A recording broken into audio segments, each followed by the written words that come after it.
this video, we are going to learn the one thing that most caregivers are scared of, and that is asking for help from friends and family. Now, I'm going to help you avoid rejection and up your chance of success with these 4 things.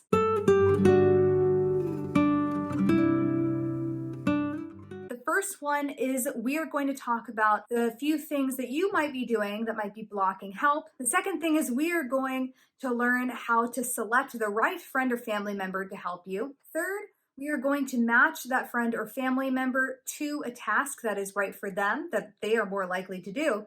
And third, we are going to learn a method of asking that makes them not only do the task, but be excited to do the task. Now, if all that sounds good, keep watching the video. Now, before you go and ask anyone anything, the first thing you want to do is look inward. What are some things that you are doing that is blocking help from coming your way? Is it the belief that only you can do the task right?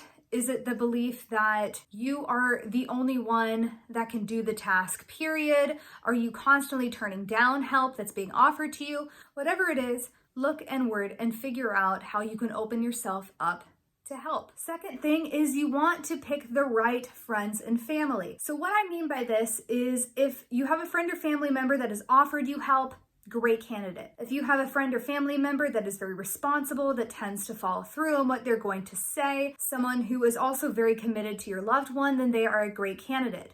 If you have a friend or family member that is kind of flaky, who dips out on their responsibilities quite a bit, then clearly they're not the ones that are going to help you. Third is once you've figured out the friends and family that will help you, you want to assign them to the right tasks. So the way you do that is you make a giant list of both household and caregiving type tasks, and you put them out on a giant list so that you can match that loved one to the task. It could be as big as someone coming in and watching your loved one for the afternoon. It could be as small as them helping you with the groceries. Either way, it is help that is going to make your life so much easier.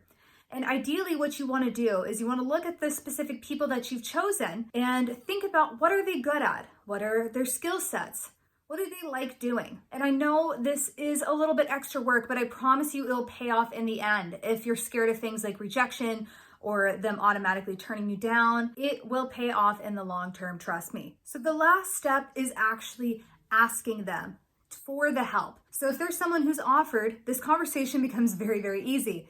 You are simply taking them up on their offer. You're giving them an idea of what it is that they can do to help you based off of what you've thought about them specifically, or you leave it open. You just hand them the list and say, pick something or a few things off the list. Be sure that it is something that is a big project or something that is reoccurring for the most impact. Now, if this is someone you were asking cold, they've never offered help before, but you know they're responsible, that they're go-getters, really think about what is something that motivates them. What I mean by this is, do they have a close relationship with your loved one? Are they someone that's really invested in helping others? Whatever the angle may be, speaking to them based off of what motivates them versus what you need is so much more likely to work in getting them to actually come and help you. Like I said, I know this takes quite a bit of legwork up front, but I promise you, once you get these folks in place and they're on your schedule, my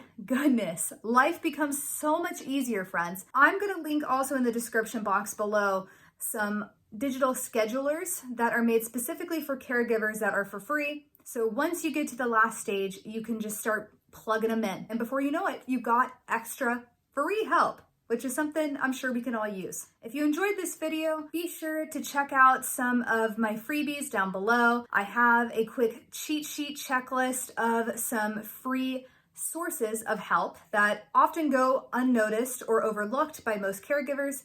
I also have an activities cheat sheet that will help you come up with activities if you're kind of stumped for it. And as always, thank you so much for watching, and I will see you in the next one.